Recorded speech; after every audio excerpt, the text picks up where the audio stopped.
Howdy everybody, today we're going to be looking at the Roland AE-20. This is probably my favorite thing that's come in through here.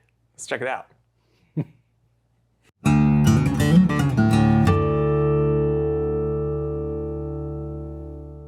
Hi, I'm Jason. And my name's Andrew, and we are here at Alamo Music on the Alamo Music Band and Orchestra channel. Please visit us at alamomusic.com where we have all items that we talk about available for purchase, financing, and any other options that you could possibly want to know about. Today, we have the Roland AE-20. I am excited. An electronic wind instrument. Yes, sir. Better known as the EWI. This is something that's been popular for quite a while. Ever since synthesizers, this was like the synthesizers came out, and the next step was automatically, oh, how can we get this going? How can we put an accelerator with breath and stuff like that and make it work? You got people from back way when, like Michael Brecker used it, tons of Japanese bands and stuff like that. Like for me personally, T-Square is one of my personal favorites.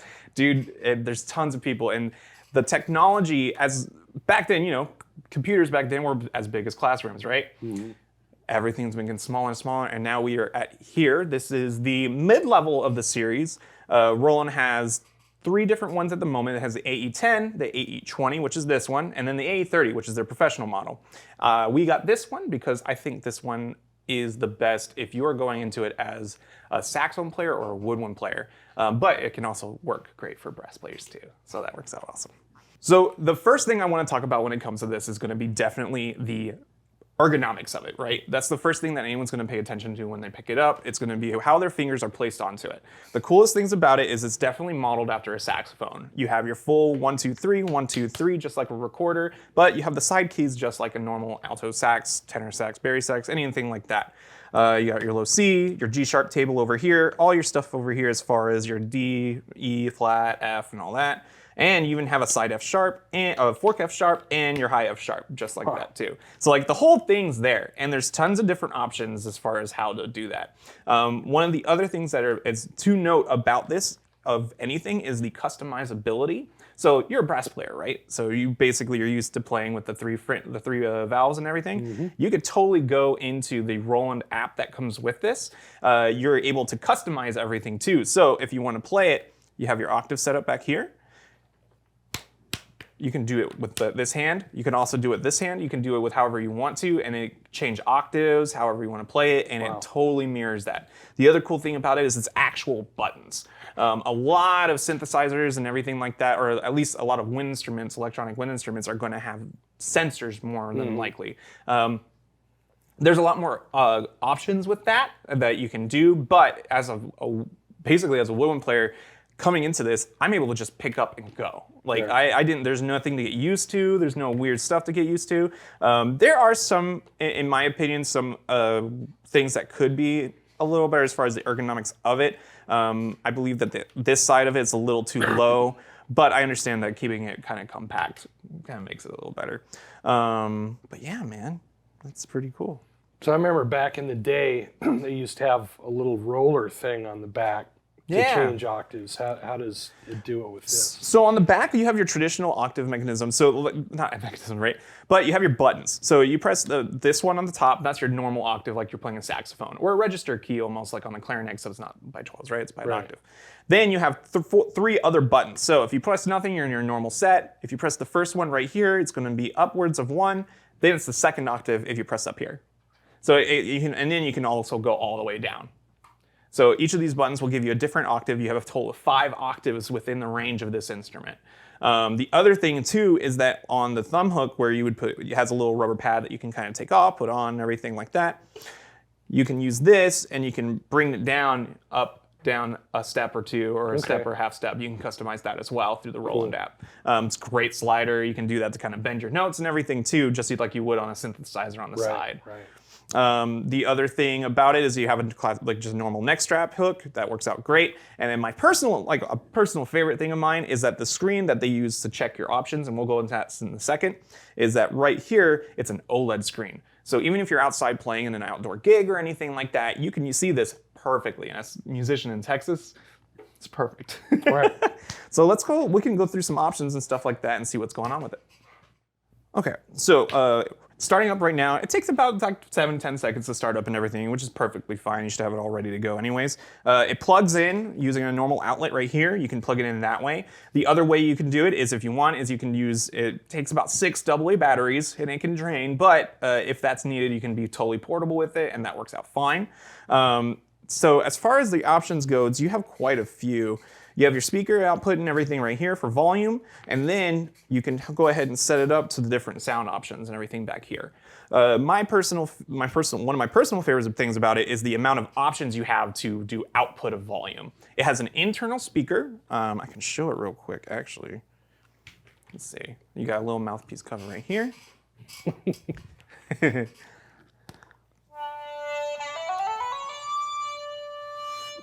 So as playing it, you have a ton of different ways to do it. So it has 12 different scenes. It's basically categories for each sound, and then subcategories for each one that's going to be the different sounds. Okay. You have synth hard lead. You have about 12 different ones that range anywhere from synth, a bunch of different percussion stuff, string stuff, brass. Then you can go into more woodwind samples. You can go into brass winds, strings. There's some other instruments and stuff like that. You can go into the whole keyboard library from Roland as well, so you can get into those libraries. And then you also have different like choir stuff, and then percussion. So if you wanted to, you can even do drum beats on this and do that like as a loop. I've seen some people online do that. It not only does it play the internal stuff, but it's a straight up MIDI controller, right? 100%. Yeah, it has a switch right here that lets you go ahead and, if you want to plug it in to like any like DAW or GarageBand or anything like that, you're more than welcome to do that. You just switch that on and then it goes. You just play that right into the computer. Okay. It works great. And you can use it to record as well, which is something I'm real into. The other way is the output of options to go out. It has a Bluetooth function as well. So if you have a speaker with a Bluetooth, I totally recommend any kind of powered speaker. Those go great. You have QSC, Roland also makes one. Any of those are great. You can get those. It also has headphones, so if you just have your headphones and stuff like that, if you have a good pair of studio headphones, I highly recommend, where you can kind of get some bass out of it. You can totally plug that in and it sounds good too. You also have, and this is my personal favorite part as far as this goes, is a 4-inch jack, so you can plug it into any kind of amplifier, any kind of computers that far as that goes. Maybe if you have like an audio interface, like a Skylight or something like that, you can just plug this in and it works out great too. Okay. So you can play it like an acoustic.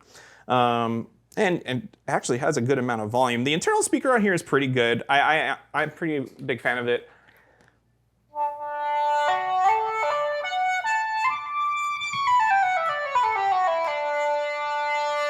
Like, you got a good amount of sound out of it. That's about an 8 out of 10.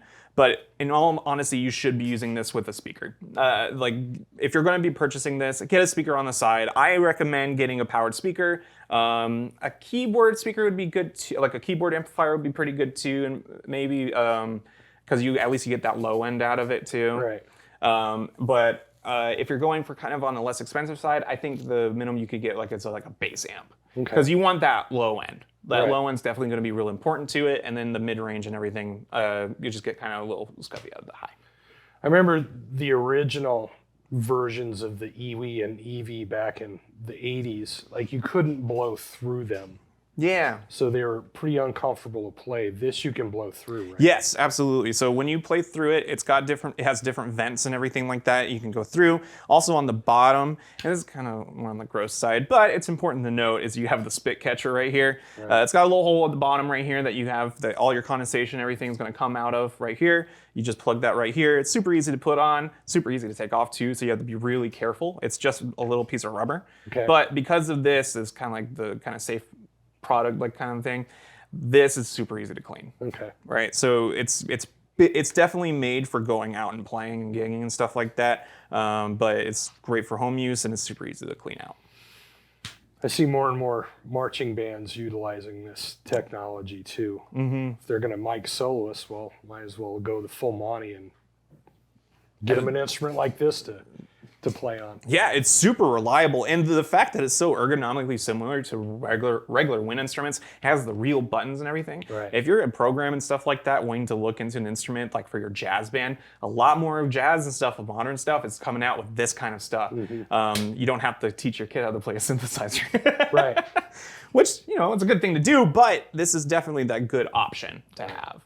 Well, and being that it's Roland, I mean, you can pretty much guarantee that that thing is going to be solid because their gear lasts forever. Absolutely. No, there's this. So this particular one, the AE-20 came out yet last year. They've had the AE-10 and the AE-30 out for a minute. But this one in particular is a great middle of the road, especially for, I would say the AE-30 is great if you're going into professional performing and you're going to be playing that. It's an instrument that you can take your time with to learn as an actual instrument itself. Okay. This is the greatest option in my opinion as far as switching from an acoustic instrument to one and just being ready to go. Just plug and play and you're off. You're it. Yeah. It's got so many samples already on board. It has so many options to do, to play through. I can't recommend it enough. Yeah, that lead sound you had a second ago sounded suspiciously like some of Michael Brecker's stuff. There's steps ahead. Oh man, there's so many different things that can lead into that too. Like that was the hard lead. There is one in the soft lead that's I think it's called Real. That one sounds a lot like that. And I'll play that in a little bit too. We can have a look at it right now. Yeah, absolutely.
How'd you like it? Very versatile. Right? There's so many cool You options. can do a lot of stuff with it. Yeah, man, it's kind of wild. I'm a lifetime saxophone player, right? Play like 20 years. I've played a couple EWs here and there, but I never imagined that the technology was this sophisticated already. Like, Right. amazing. Now the coolest part is all of this whole package. This is only going for like $950 right now. And if you call in, you could probably work out a deal too. Like, we can help you out with that. I mean, it's awesome. The other things to note about it and everything like that, I highly recommend if you're going to look into it. One of the best things about these kind of instruments is the community aspect of it. When it comes to any kind of electronic instruments where you could plug in your own samples, plug in your own sounds and everything, is that there's tons of people just doing that already. I played this video game gig. This might be a little weird, but I played this one video game gig. We played a lot of Animal Crossing music and stuff. And they just had the little characters talking into it and stuff like that. We were playing like KK Slider stuff. It was super cool. I think this is a wonderful, maybe not introductory, but reliable, consistent, authentic instrument that anyone playing a reed instrument or any kind of woodwind instrument or any kind of instrument can easily get attached to, without a doubt. Well, thank you guys so much for watching. I highly recommend checking us out at alamomusic.com. Please like this video. That would help us a lot. It helps us get around and everything like that. If you have any other questions, please leave a comment as well. And subscribe, hit that bell icon for any other content that we have coming out in the future. Thank you so much and have a wonderful day.